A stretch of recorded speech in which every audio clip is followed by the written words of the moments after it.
Welcome and please have a seat. Thank you, Emma. How are you? Yeah, I'm good, thank you. Thanks for coming. Now, I don't have long, but I'd like to go over your assessment strategy for the Year 5 HAS unit. I've mapped it out so you can see how the tasks align to the ACARA outcomes for both the HAS unit and the literacy. And what I did was I created a variety, as you can see here, I created a variety of activities. So they've got the individual journal, which allows them to do a lot of literacy inclusion in that. But also there's interview questions for the historical character, and they've got a role play that they're involved in as well. Yeah, great. What about your high achieving students? Were they doing anything in this? Yeah, so with the high achieving students, so what you've got is that journal entry can be differentiated. So the higher students are going to be expanding using formative and figurative language. They're going to be working on their higher literacy. Whereas with the kids on the lower literacy band, they've got the opportunity to annotate illustrations, sort of make a smaller contribution in their handwriting in their journal, but at least we can get samples of it. Yeah, great. How were you able to assure they wrote these journals based on their historical information and not just a day-to-day recount? Oh, that was through using, the ABC My Place, and also we've got the books Benelong and Philip, and we've got Gracie. So we really are working on the idea of embodying the character from the historical perspective. And you'll see in some of the examples that I've got there in the L drive of the students' work where they've really taken on that character as well.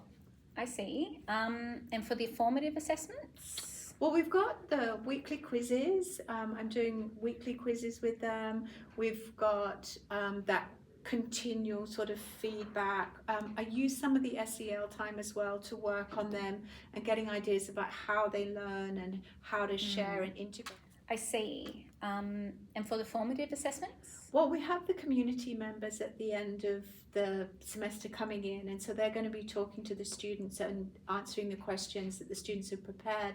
We've got the continual feedback that goes on in class, and of course I do the weekly quizzes. How did you determine individual achievement in this Well, summative with task? that one I did I scaffolded inclusivity. So I used some SEL time to look at the way we learn and how we learn and the different types of learners, and to try and get that idea across that we can be more inclusive, inviting people in, asking for their opinion. So when it came time to do the group work, there was more inclusivity in the group. Plus, I was able to use the iPads as well. So I could capture, so say, a particular student who's very vocal, I could capture that. And then other students who are quieter and writing down, I could capture that as well. And use that as well to come reflect on my own teaching practice. Was I achieving that success that I'd hoped to get by doing that kind of activity? And I feel in the end, with the role play that we ended up with, I think that, I think it did work. There were things I would, reflect on and change, but overall I think it was successful.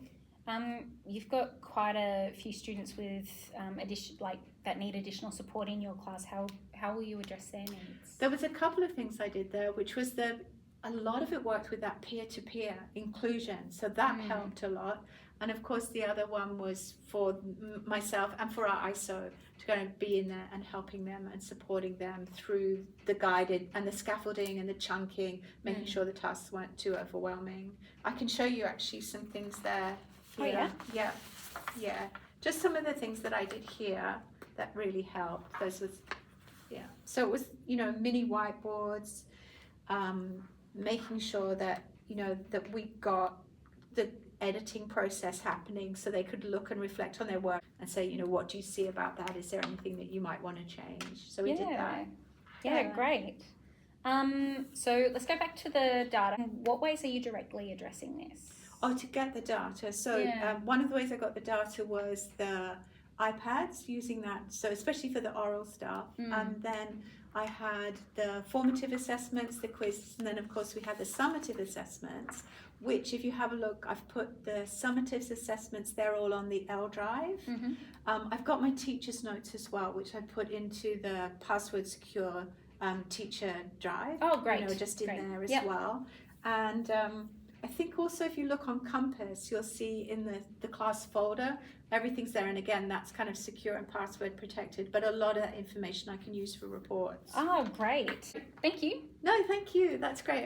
Yeah, I look forward to seeing you again soon.